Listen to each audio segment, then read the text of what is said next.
Income sebuah keluarga adalah cermin income sebuah negara. Apakah benar begitu? Oke, kita urai perlahan.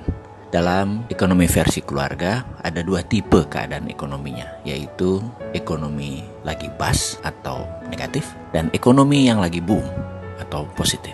Kalau ada sebuah keluarga misalnya, sumber pemasukannya hanya dari suami yang bekerja sebagai pegawai, mempunyai banyak hutang di warung, rumah masih ngontrak, maka keluarga itu punya masalah keuangan atau disebut ekonomiknya bust. Ditambah lagi mereka yang mengkredit rumah yang belum lunas dan pendapatannya hanya bergantung dari kantoran tadi.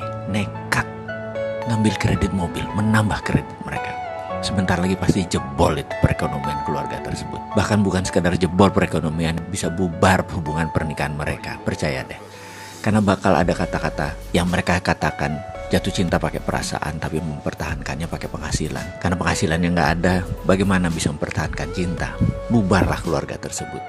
Itu kalau ekonominya lagi bust. Teori klasik dalam bangun ekonomi rumah tangga untuk keluar dari ekonomi bust adalah dengan menambah cash flow atau uang masuk. Kalau suaminya bekerja, maka bagaimana sekarang istrinya membantu income keluarga tersebut, misalnya menjadi broker properti atau jual tanah. Hal ini membuat satu rumah tangga tersebut punya peluang dua macam pendapatan.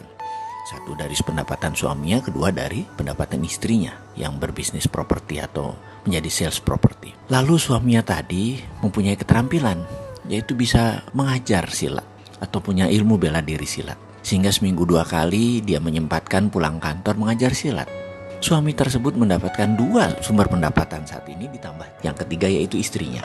Kemudian dana tersebut dikumpulkan, dibelikan sebidang tanah untuk beternak ayam petelur misalnya, di mana anak-anak mereka bisa membantu setiap hari merawat dan beternak. 2 income suami, 1 income istri, ditambah lagi usaha ayam petelur. Dan aset tanah membuat kandang ayam tersebut nilainya naik terus, di luar pendapatan dari bisnis telur ayam tersebut. Inilah yang disebut rumah tangga dengan 5 macam pendapatan atau multiple streaming of income. Kalau ditambah rumah yang ditinggalkan tadi ada kamar yang lebih, dan kamar tersebut dibuat penginapan, dipasarkan melalui Airbnb, maka keluarga ini benar-benar memanfaatkan setiap jengkal lahannya, setiap senti kepemilikan asetnya dijadikan sumber pendapatan. Mereka menjadi pemilik kemakmuran. Ketika rezeki mereka bertambah, mereka beli lahan lagi untuk bangun kos-kosan.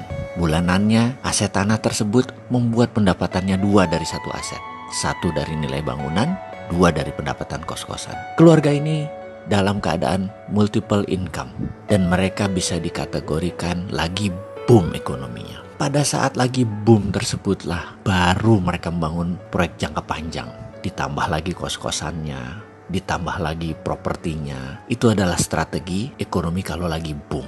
Janganlah coba mengembangkan bisnis atau usaha selagi ekonomi bust. Nggak akan pernah bisa terbayar balik. Bahkan kalau anggaran pendapatannya tersebut kurang dan belanjanya lebih, sisanya masih masih harus berhutang, nggak akan pernah bisa selesai masalah tadi jika tidak keluar dengan menciptakan multiple streaming of income. Itulah solusi jika kita dalam keadaan ekonomi bust. Sekarang kita tanya, Indonesia ini ekonominya lagi boom atau lagi bust?